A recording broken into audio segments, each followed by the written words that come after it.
Good evening, I'm Judy Woodruff. On the NewsHour tonight, combating COVID.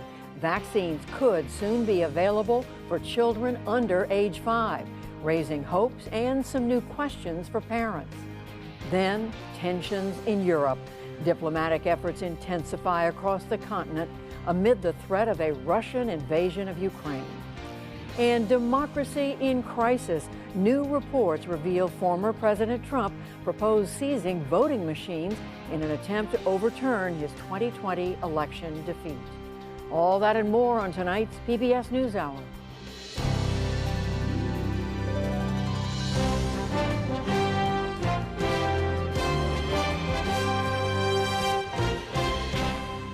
Major funding for the PBS NewsHour has been provided by... For 25 years, Consumer Cellular has been offering no-contract wireless plans designed to help people do more of what they like. Our U.S.-based customer service team can help find a plan that fits you. To learn more, visit consumercellular.tv.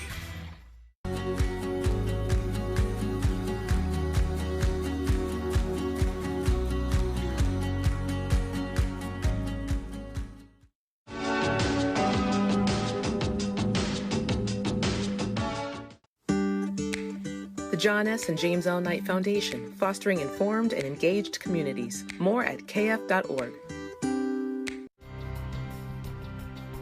And with the ongoing support of these individuals and institutions.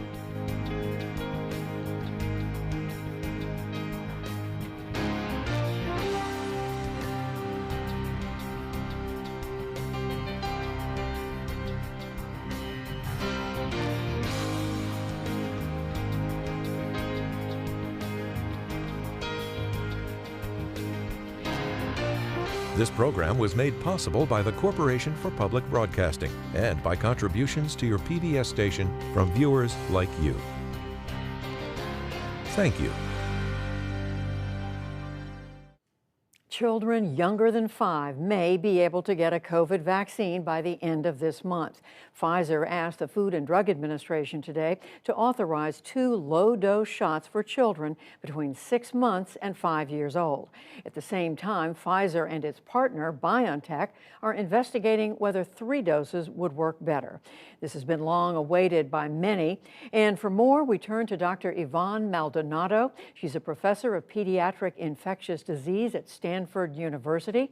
She's helped conduct trials for the under 5 vaccine. Dr. Maldonado, welcome back to the NewsHour. So what do you think of this move by Pfizer?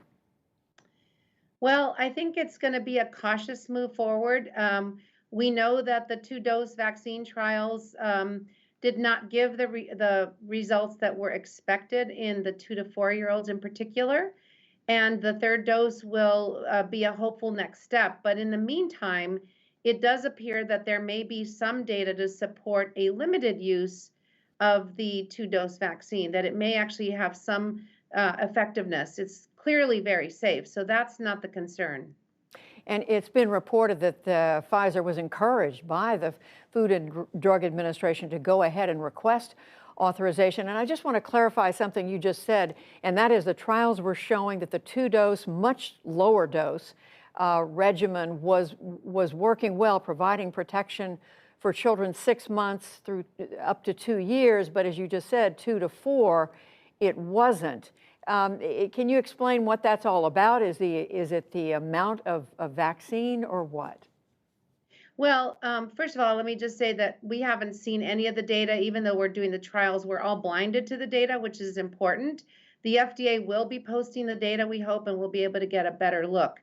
But the bottom line is that the dose that's being given to the under 5s by necessity needs to be lower, because the higher doses given to the 5 to 11-year-olds, which themselves were less than the adult dose, so it's 30, 10, and 3 micrograms, so a stepwise lowering of the dose, they just provide better a tolerance of the vaccine. So the 3 microgram dose, the lowest dose, provides a very acceptable safety profile, less fevers, for example, but it also didn't provide the same high degree of antibody responses that we're seeing in the older children and adults. But we just don't know the data. We haven't seen it yet. So it will be helpful to see to what degree there were positive antibody responses in that age group. And perhaps there may even be some data around prevention of disease and prevention of symptomatic cases. And what I was quoting a moment ago has been from news reports, but I hear what you are saying, that that all the data has not been released. But on balance, does it sound like a wise thing to do right now to go ahead and seek this authorization, get the authorization, even as you wait to see how effective a third dose would be? You know, that's a good question. I really think, first of all, I don't think that the industry sponsor or the FDA would move ahead if they didn't think they had a compelling argument. They're very good. Both the company and the FDA are very good at this vaccine approval process. They've been doing it well for even before the pandemic, and they've done an excellent job during the pandemic. So I think that they must have data that is going to support their argument. But not having seen the data, I can't really make a final judgment. We'll just have to take a look and make sure that their messaging is not only to those of us in the fields of vaccinology, but to the general public as well. Well, I think to parents listening, what you're saying, it could certainly be reassuring. We know, Dr. Maldonado, that among parents of children from age 6 through 11, there's already been a degree of reluctance to have their children vaccinated. I think the uptake is under a third, something like 29%. How concerned are you that there's going to be ongoing reluctance among parents of these youngest children? Well, you know, that's a great point. It is really frustrating to see people who are very anxious to get their kids vaccinated, but then this whole group of people who haven't done it. And I am not really sure that it's a safety issue or a fear issue. I really think that the messaging about the significance of COVID in children has been really underplayed. This is a disease that is the 8th most common cause of death in children in the US.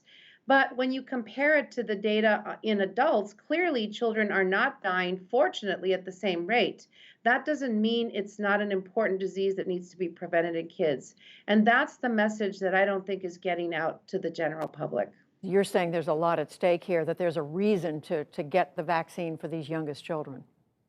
Absolutely. We know that tens of thousands of children have been hospitalized. More recently with Omicron, we have been overrun with hospitalizations. We know that there have been over 1,000 children who have died. And again, not to make light of that number, we know that adults have died in many higher numbers, but that is not a reason to allow children to die unnecessarily. And we know that this vaccine is safe. It has been shown over and over again. So the messaging is really about families thinking that this is a risk benefit that is in their favor, in their children's favor. I think you're right that many people, that story is not one that has been widely dispersed. Dr. Yvonne Maldonado at Stanford University, thank you very much. Thank you.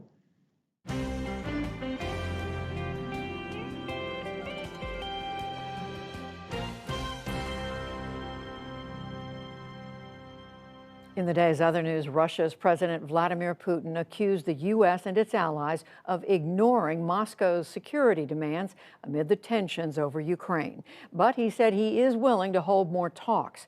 Meanwhile, Britain's Prime Minister Boris Johnson visited Ukraine and warned again of sanctions if Russia invades. We'll return to all of this after the news summary. The head of the FBI has fired a new broadside at China, charging that its threat to the West is, quote, more brazen than ever. In a speech last night, Christopher Wray accused Beijing of rampant cybercrime. He said the FBI opens new cases to counter Chinese intelligence operations every 12 hours or so. When we tally up what we see in our investigations, over 2,000 of which are focused on the Chinese government trying to steal our information and technology, there is just no country that presents a broader threat to our ideas, our innovation. Ray's accusations come just days before China hosts the Winter Olympics. Olympic organizers in China are trying to allay any fears of COVID-19 ahead of Friday's opening ceremonies. As final preparations continued today, officials reported infections are within an expected range. A spokesman said, quote, "Everything is under control."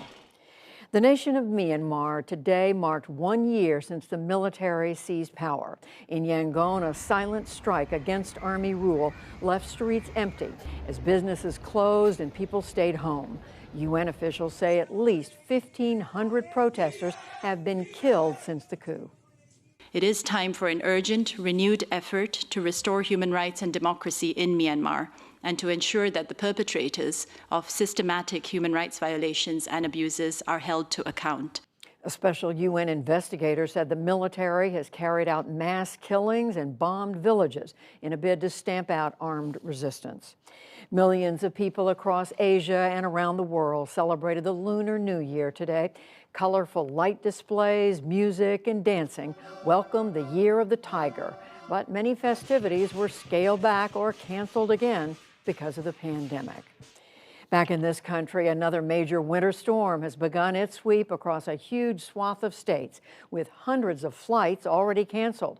Heavy snow and freezing rain are expected from the Rockies to Texas, to the Midwest, and ultimately New England. Just a year ago, another storm shut down Texas's power grid and killed hundreds of people. A fire at a North Carolina fertilizer plant forced thousands of people out of their homes today over fears of a giant explosion. Flames erupted last night at the plant in Winston-Salem, but fire crews pulled back and set up a 1-mile evacuation radius once they realized what was stored there. The risk that is posed by this facility is it stores ammonium nitrate. And there could be as much as there's somewhere between 300 and 600 tons of ammonium nitrate in this facility. That same chemical, ammonium nitrate, caused a gigantic explosion in Beirut, Lebanon in 2020, killing more than 200 people. Drug maker Johnson & Johnson and 3 leading drug distributors have agreed to pay $590 million to American Indian tribes over opioid abuse. A federal court filing outlined the settlements today. The companies are also working on a $26 billion settlement with state and local governments. There's word that New Mexico's Senator Ben Ray Lujan suffered a stroke last week. His office says the 49-year-old Democrat had surgery to release swelling on the brain and remains hospitalized. It says he is expected to make a full recovery. For now, Lujan's absence leaves Senate Democrats with just 49 votes. On Wall Street today, stocks made up a little lost ground. The Dow Jones Industrial Average gained 273 points to close at 35,405. The Nasdaq rose 106 points. The S&P 500 added 31. And Tom Brady made it official today. The most successful quarterback in NFL history is retiring after 22 seasons and 7 Super Bowl wins. He played 20 years with the New England Patriots and the last 2 with the Tampa Bay Buccaneers. We'll look at his career later in the program. Still to come on the NewsHour, what new research says about who is most likely to suffer from long COVID. Congressman Ro Khanna discusses his new book, Dignity in a Digital Age. How Tom Brady's record-breaking career changed the game of football, plus much more. This is the PBS NewsHour from WETA Studios in Washington and in the West from the Walter Cronkite School of Journalism at Arizona State University. When Russia's President Vladimir Putin spoke about the crisis in Ukraine today, it was the first time he had done so in 4 months. His remarks come as more than 100,000 Russian troops now surround Ukraine on 3 sides. Nick Schifrin has our coverage, beginning with a new Russian military base in Brest, in far western Belarus. On the border of Russian-allied Belarus and NATO member Poland, Russian soldiers today set up shop. The West fears they could invade Ukraine to the south at any time. But in Moscow, Russian President Vladimir Putin endorsed diplomacy. I hope that in the end we will find the solution. Though it is not easy, we are aware of it. But his message was mixed. Following a meeting with Hungarian Prime Minister Viktor Orban, Putin also said recent U.S. and NATO documents disregarded his demands. We didn't see an adequate response to our three key demands: preventing expansion of NATO, the non-deployment of strike weapon systems near Russian borders, and returning to the military infrastructure of NATO in Europe to the positions existing in 1997. In fact, the U.S. rejected those demands and even today showed off American jets in NATO member Estonia just a few hundred miles from the Russian border. Instead, the U.S. is offering to discuss with Russia mutual limits on Eastern European exercises like these in Poland and missile deployments by reviving the defunct Intermediate Nuclear Forces Treaty, or INF. Senior U.S. officials say that's what Secretary of State Antony Blinken and Russian Foreign Minister Sergei Lavrov talked about on the phone today and would form the basis of future diplomacy. We are prepared to engage in serious diplomacy with the Russian Federation on a reciprocal basis. Moscow trying to rebuild the Soviet empire. In Ukraine's parliament today, a show of thanks for NATO countries that have supported Ukraine's military.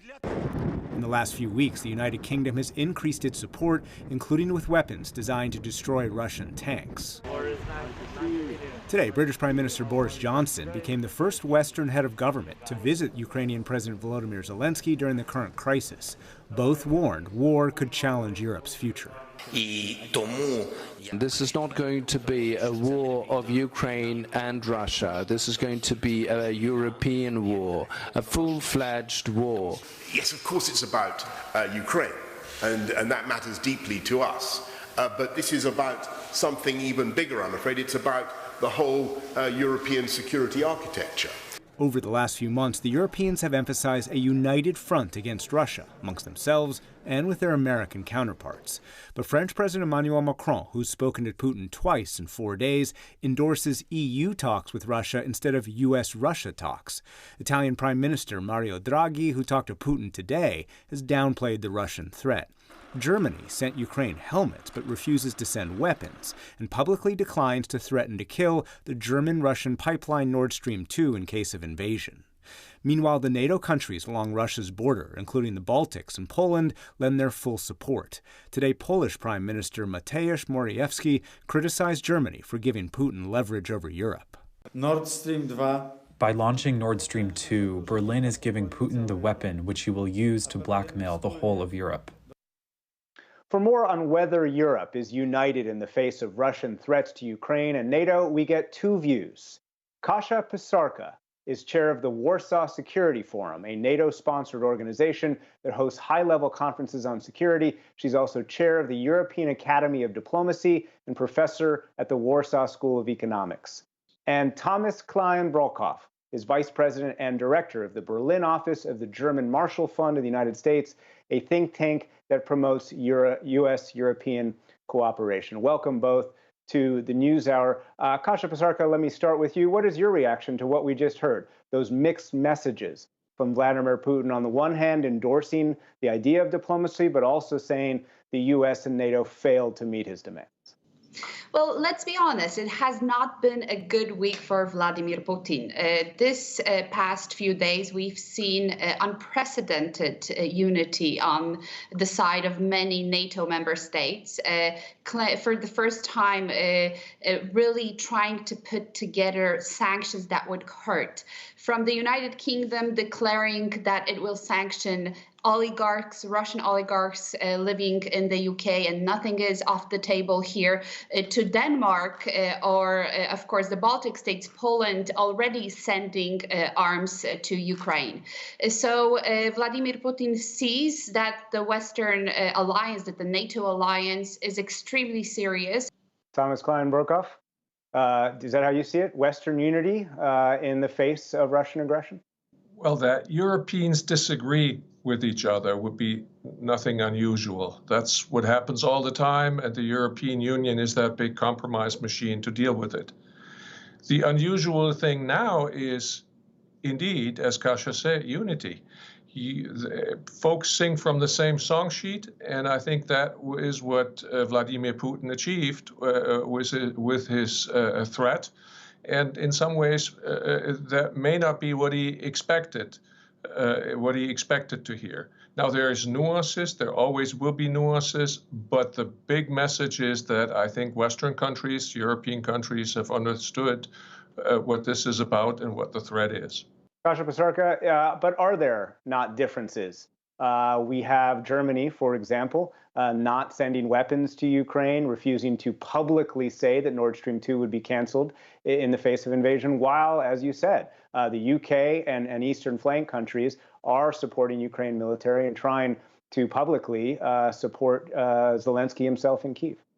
You know, I say this with great regret sitting here in Warsaw, that Germany has lost an incredible chance for its foreign policy, for the new government's foreign policy, to really stand up to the challenge. I do agree, and this is also the assessment, the regional assessment, not only here in Warsaw, but also in Bucharest, in the Baltic states, and surely in Ukraine, that because of fears, lack of public support, some historical issues, it has not taken the challenge of actually leading the European Union in responding to this crisis. This is a stark contrast to what Angela Merkel has been doing for many years. And it was her very clear stance on the annexation of Crimea in 2014 that allowed the EU to create a package of sanctions that we expanded in 2015 and actually sustain these sanctions over the long term. This leadership is missed. Thomas Klein-Brockhoff, is that how you see it? Germany has failed to lead? Here's where the nuances that I talked about come in. It is true that this is a new government that hasn't found its footing yet.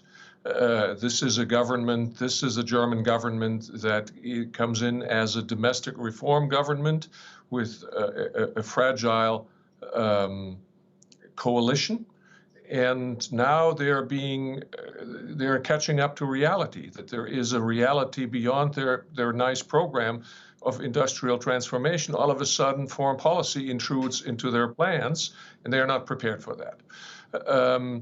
And it is no surprise, and certainly not to me, that Germany is not hawkish, is not forward-leaning when it comes to Russia. But make no mistake, this government will be part of the Western alliance should Vladimir Putin move, and they will be part of a sanctions regime. Kasia Psarka, I wonder if we could talk about France and Italy. We've seen the leaders of those countries speaking directly with Vladimir Putin over the last few days, including Macron twice in the last 4 days.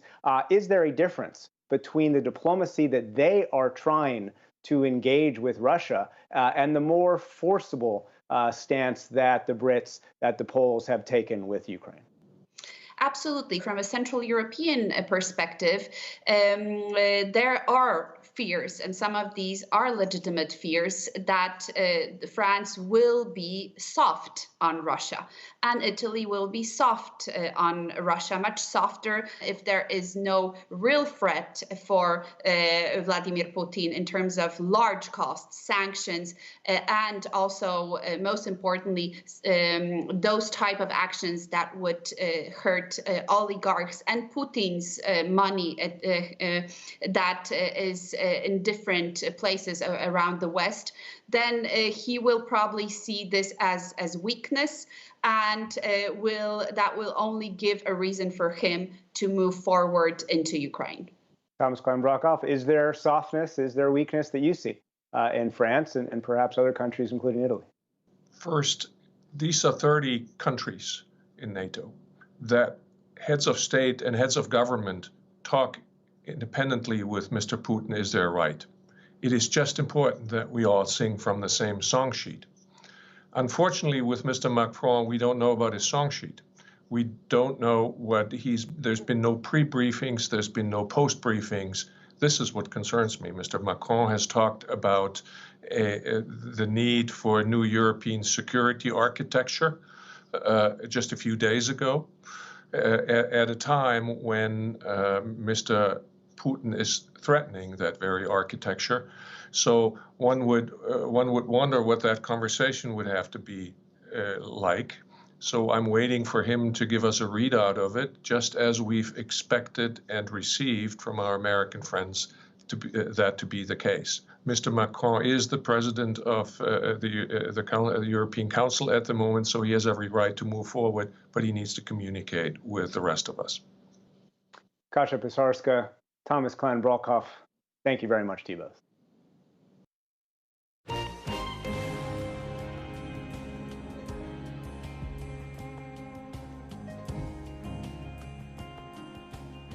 With hundreds of thousands of Americans contracting COVID every day, health officials worry many more people could end up suffering from so-called long COVID, the mysterious ailment that can affect the body and the mind for months, sometimes longer, after an initial infection.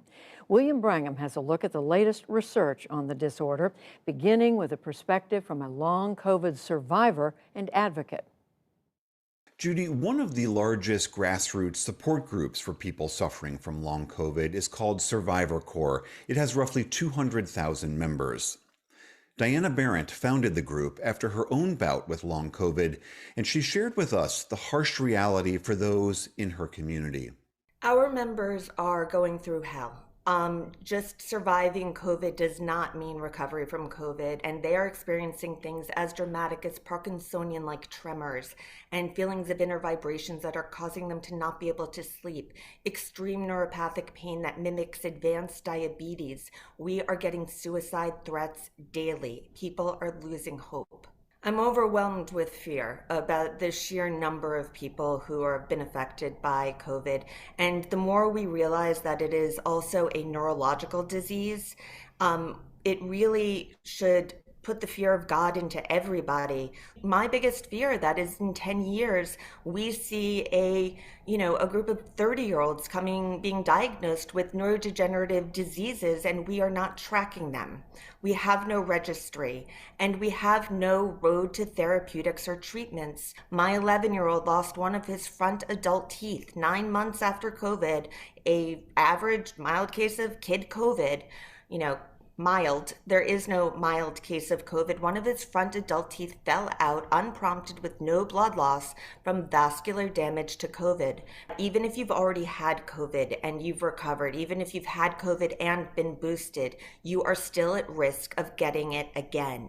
Our members are suffering. They need help, they need treatments, they need therapeutics, and we need to make sure that science is moving at warp speed to treat these people. There are researchers trying to zero in on this problem. In fact, a new study just came out that offers several factors that might predict who might end up developing long COVID. Dr. Jason Goldman is an infectious disease expert at Swedish Health Services in Seattle and a lead author of that study. Dr. Goldman, it's very, very good to have you on the NewsHour. We just heard from Diana Barrett expressing this concern about how difficult this condition is. And so if someone is out there listening to this and thinking that they might have symptoms of long COVID, can you tell us a little bit about the symptoms that you saw and that you studied in your work? Thank you, William. We're seeing a whole host of symptoms in patients after they have COVID.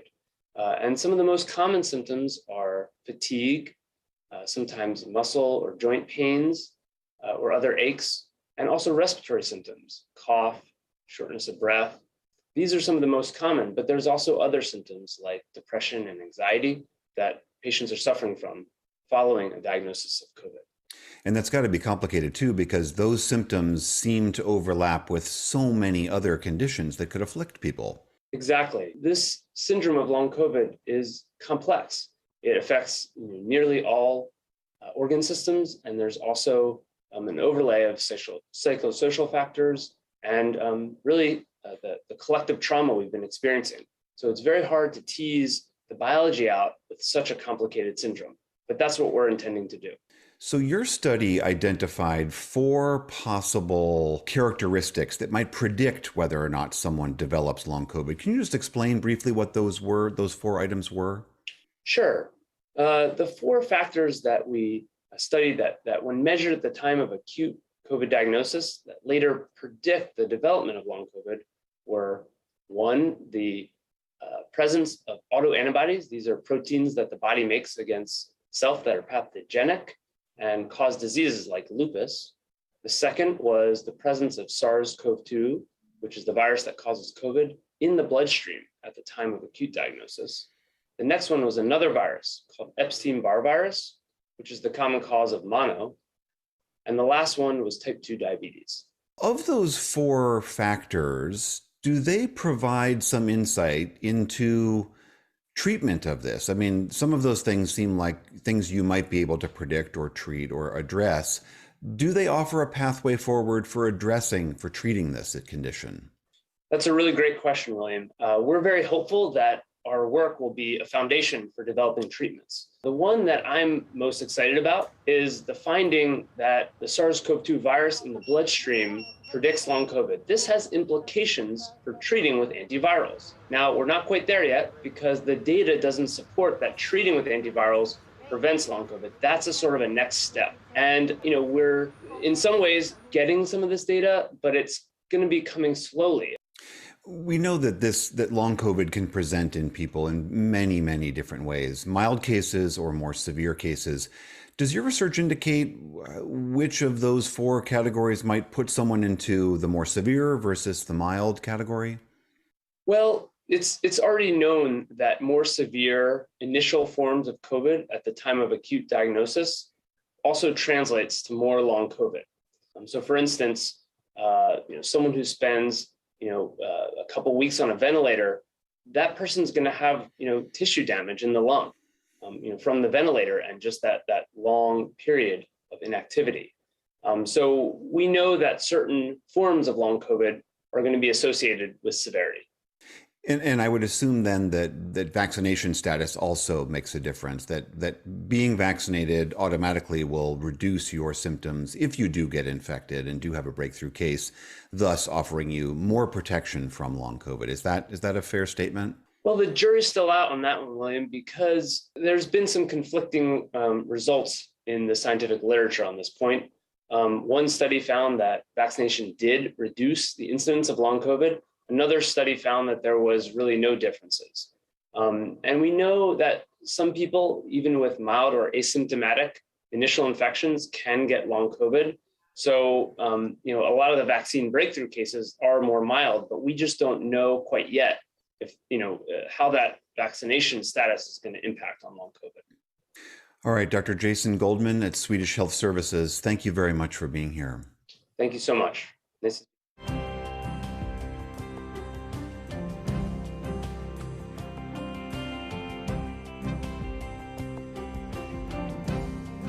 New reporting indicates former President Donald Trump attempted to use federal agencies to seize voting machines after the 2020 presidential election.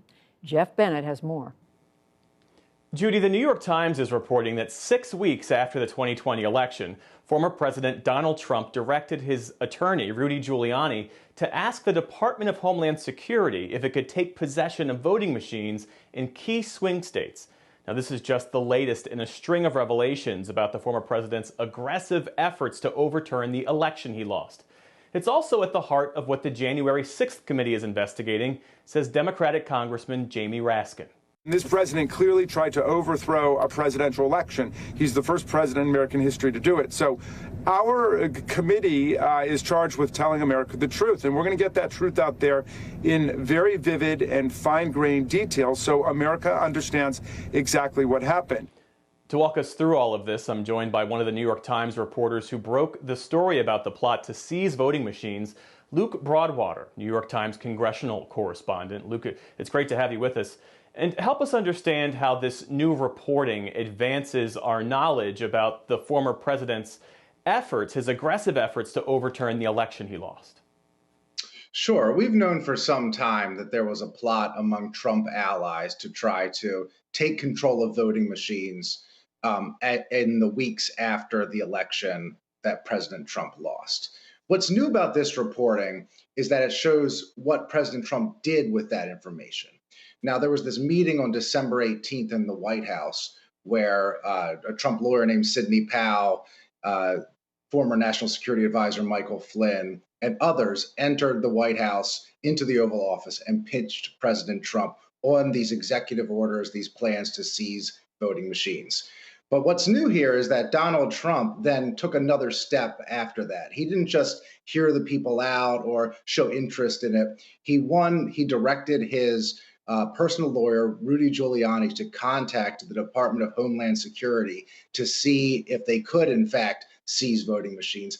And then he also asked his Attorney General, Bill Barr, whether the Justice Department could seize voting machines. So this shows he tried to attempt to two different branches of government to enact this plan to take control of voting machines in 6 different states. And based on your reporting, Barr immediately shot the idea down. How does this put into a new light Barr's decision that same month to resign?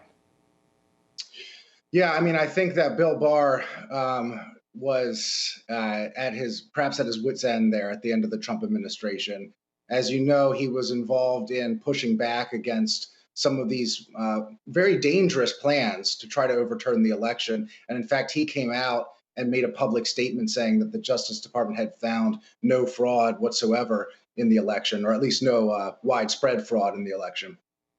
And he had also rejected attempts to appoint Sidney Powell, the pro-Trump lawyer who was encouraging these seizures, as a special counsel for the White House to oversee these plans.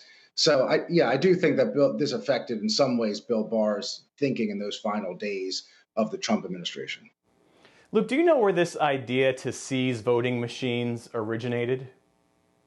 Well, it's hard to credit it to one person, but it does seem like a retired colonel named Phil Waldron down in Texas, who was a contact of Mike Flynn and of Sidney Powell, was the first person to start really promoting this idea that there was so much widespread fraud, that China had interfered in the election, was flipping votes of voting machines, all sorts of crazy, really insane plans. And that the only remedy to try to fix these things was to basically rerun the election, have the National Guard come in, seize voting machines.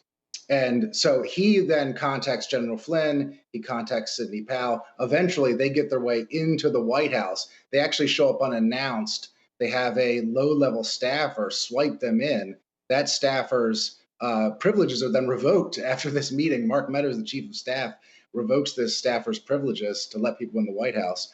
But, you know, I think it shows how some of these these really crazy ideas that most people would discount have found an audience with President Trump. And fast forward to the present moment, the former president is still focused on the 2020 election, still pushing the false notion that former Vice President Mike Pence had the power and authority to overturn the election. And then there are President Trump's comments at a rally this past weekend where he appeared to dangle the prospects of pardons for January 6th rioters. If I run and if I win, we will treat those people from January 6th fairly. We will treat them fairly. And if it requires pardons, we will give them pardons because they are being treated so unfairly. So in many ways, it suggests that the conspiracy to undermine or completely overturn the election didn't end on January 6th. In many ways, this is still ongoing.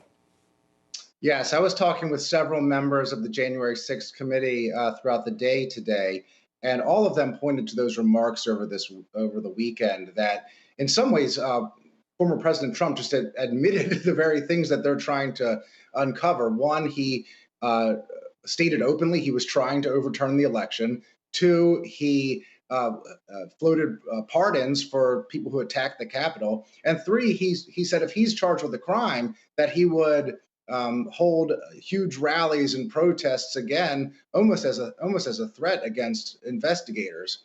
So when you hear those things and you see the lengths the former president was going to go to cling to power, whether it was the seizure of voting machines or having a massive rally on January 6th to pressure Mike Pence, or put forward fake slates of electors from different states, all these different avenues were part of what one could say was a large plot with many different pieces in place to try to overturn the election.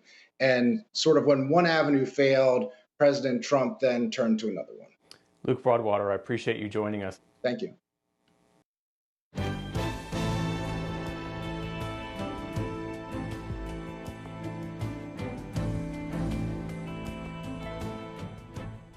Silicon Valley is home to some of the world's largest technology giants, Intel, Apple, and Alphabet, the parent company of Google. Democratic Representative Ro Khanna represents that influential and wealthy part of California in Congress. And in his new book, Dignity in a Digital Age, he says tech companies should stop concentrating their jobs in cities like San Francisco and create employment opportunities across the entire country. And Congressman Ro Khanna joins us now. Thank you for being here. Congratulations on the book. I mean, I say, you know, the book is all about democratizing the digital world, but I was struck because you say at the outset your main aspiration is to lessen some of the bitterness within our country. What are you referring to there? Judy, the young folks in my district are very optimistic about America. $11 trillion, a market cap. It's gone up 40% in the 2 years during the pandemic. Apple has gone from 1 trillion to 3 trillion. The young folks have robotics workshops in their garages. But for a lot of America, the new economy hasn't worked. It's meant jobs going offshore, deindustrialization, people buying one-way tickets out of their hometown. And I believe to reduce some of the division, we have to bring the opportunities of the modern economy to communities left out so people can prosper without leaving their hometowns. And so when Silicon Valley prospers, Youngstown, Ohio, or Beckley, West Virginia could prosper, and that there's more interconnection in our economy. Dig into that a little further, because people look at you, you represent, as we said, these powerful tech giants, and yet you're saying the wealth needs to be spread around, that the work should be done across the nation. What's the logic here? Well, Julie, let me give you a very concrete example. Intel. Now, they could have put more fabs to make semiconductors in my district. They made a decision to invest in New Albany, Ohio. I was just talking to Pat, the CEO of Intel today, and he said it's not just the economics of it about creating 3,000 manufacturing jobs and 7,000 construction jobs. There's something cultural going on, the excitement there, the enthusiasm for an economic revival. And that's what we need to discuss. It's not that these tech jobs are go become a coder for Google or turn coal miners into software engineers. There are going to be 25 million of these digital jobs. They intersect with the manufacturing and construction jobs of the future. And we've got to bring these jobs and opportunities to places that have been totally left out and deindustrialized if we hope to have a comeback in those areas. You weave several themes into the book, and one of the things you talk about is we need an Internet Bill of Rights. I think a lot of us have heard about that, but what does it really mean? Trudy, it's a couple simple principles. First, before your data is collected, you should have to say, I'm okay with that. Right now, people click through these long agreements and their data is used, and it's used to target individuals and to make decisions about what you see without people knowing about it. The second part of an Internet Bill of Rights is we have to deal with a lot of the misinformation online. I mean, there should be basic standards. You can't be a company and sell a product, for example, that's causing teenage depression. In the case of Instagram, you shouldn't be able to put out information that is telling people don't take vaccines and causing a public health crisis. I don't think there should be the same standards as broadcast journalism, but certainly there should be some standards. You can't just say whatever you want online and think there's no repercussion. You also write about what you've described as progressive capitalism. How does that relate? First of all, what does it mean? And then how does it relate to everything else you're saying here? It relates in terms of the sense of the Silicon Valley entrepreneur as self-made. And they are self-made in a sense. They haven't inherited millions of dollars, but they come with certain good fortune. They tend to be young people who are born to middle class or upper middle class families, and they tend to have healthcare. They have an education. They grow up in safe neighborhoods, and they have the freedom to take risks, the freedom to fail and still have a safety net. Progressive capitalism to me means you want innovation, you want entrepreneurship, but you want everyone to have that basic healthcare education, and you want an inclusivity when it comes to race and gender, which frankly Silicon Valley has failed at. In connection with that and this other theme of frankly, trying to even the playing field. You talk about creating a national digital core of young people who would go and live in different parts of the country for up to 6 months. Why would that accomplish what you're trying to do, or how would it accomplish? Well, let me give you an example of Claflin, a great HBCU in South Carolina, and they wanted to have a partnership with tech companies. They kept sending 4.0 students and resumes, and they weren't getting hired. And it turns out that those students were not getting the training on the interview techniques and whiteboard interviews. Now, when you have young people actually working with them, they actually got jobs and opportunities. So I think we have all of these folks who want to give back. It's not them telling communities what to do, but if they work with communities and listen to those communities' aspirations, that could actually help move the needle forward. How much of what you're asking for here needs congressional approval, and what makes you think that can happen in this current divided environment, which is what you do write about? A lot of what I'm talking about does need congressional action. There is hope. I mean, with the Intel example in Ohio, the CHIPS Act, which would give funding for semiconductor manufacturing in the United States, actually has passed the Senate. We're hoping to take it up in the House this week or next. I believe that will get to the president's desk, along with the Innovation Competition Act, which I worked with Senator Schumer, and bipartisan to build technology in the United States. So there is a place where we have hope of actual action. On the Internet Bill of Rights, candidly, Judy, it's been much harder, but here's why I think ultimately Congress will face the pressure. They're going to hear from parents that they don't want their kids being manipulated on Instagram, and they don't want teenagers facing anxiety, depression, and even suicide. They're going to hear from constituents that it's wrong to have anti-vax information circulating on the internet. And they're going to hear from Americans that these institutions, if unchecked, are harming our democracy. These are the modern town halls. This is the modern digital sphere. And we can't just cede the construction of that to Mark Zuckerberg or Jack Dorsey. As Americans, we want to construct that. That's the purpose of Congress. And it would be awfully sad if we don't ultimately do our job. I think people are realizing this is not tech policy, niche policy. This is, what do you want 21st century American democracy to look like? And are we up to that task? Congressman Ro Khanna, Democrat of California. The book is Dignity in a Digital Age, Making Tech Work for All of Us. Congressman, thank you very much. We appreciate it. Thank you, Judy. Appreciate it.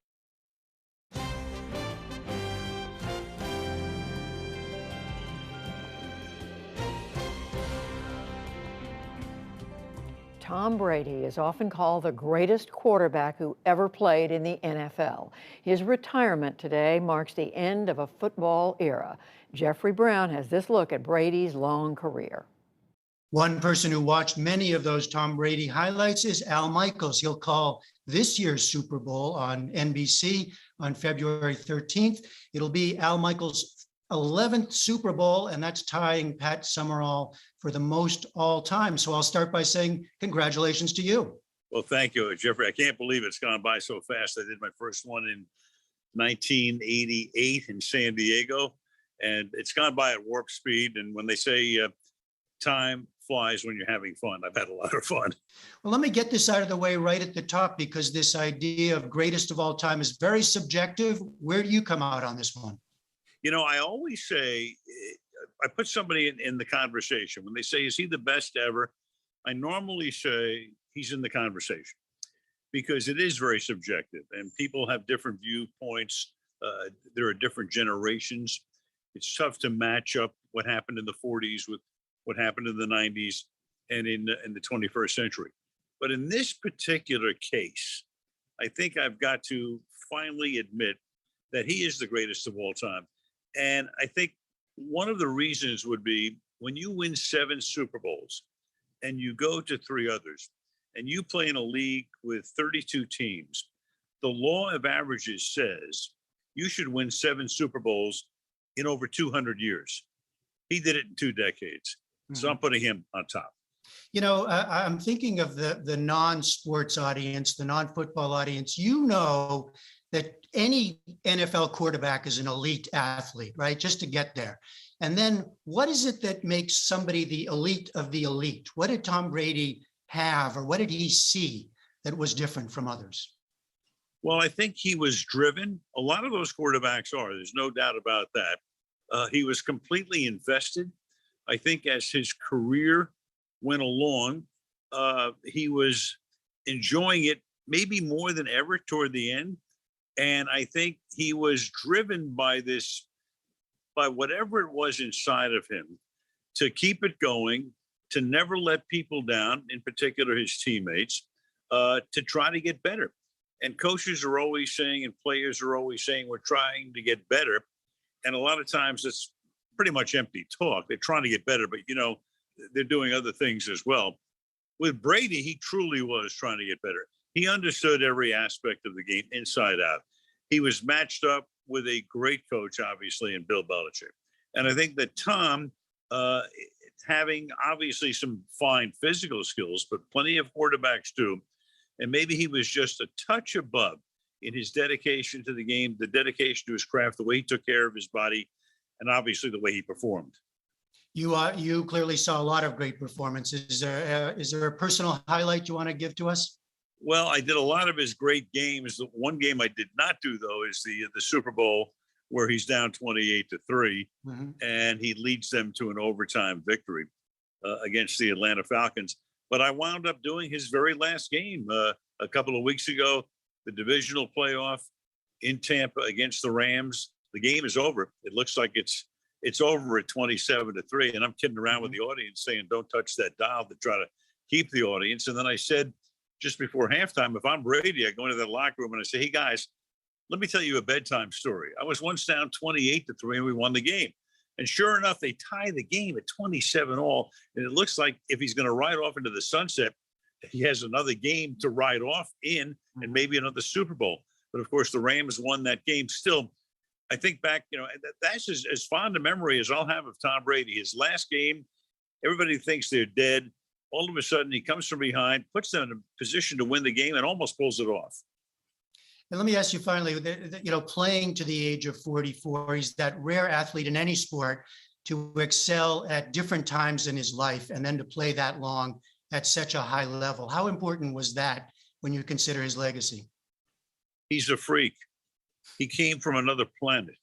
You don't do this. You don't play. I mean, you can play till you're 44 and you're not going to look very good. You play when you're 44, you lead the league in touchdown passes, passing yardage, set a record for most completions, almost get your team into the conference championship game. That's otherworldly. That's from some other place. I don't know where that comes from. All right, Al Michaels on the extraordinary career of Tom Brady. Thanks very much. Thank you, Jeffrey. And thank you both, Jeffrey Brown and Al Michaels. And Tom Brady came from another planet. Another football story broke after Jeff recorded that conversation. The former head coach of the Miami Dolphins, Brian Flores, is suing the NFL, alleging that teams discriminate against black coaches. Flores was fired by the Dolphins after a second straight winning season and was passed over for a head coaching job with the New York Giants. That job went to a white coach. And that's the NewsHour for tonight. I'm Judy Woodruff. Join us online and again here tomorrow evening. For all of us at the PBS NewsHour, thank you. Please stay safe, and we'll see you soon. Major funding for the PBS NewsHour has been provided by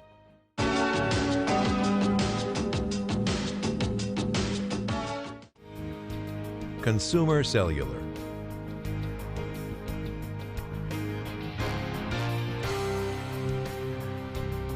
Carnegie Corporation of New York, supporting innovations in education, democratic engagement, and the advancement of international peace and security at carnegie.org. The Target Foundation, committed to advancing racial equity and creating the change required to shift systems and accelerate equitable economic opportunity. And with the ongoing support of these institutions.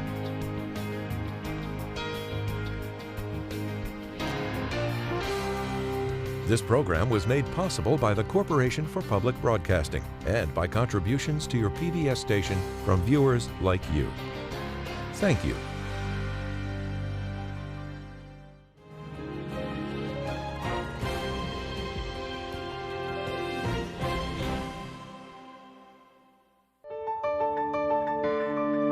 You're watching PBS.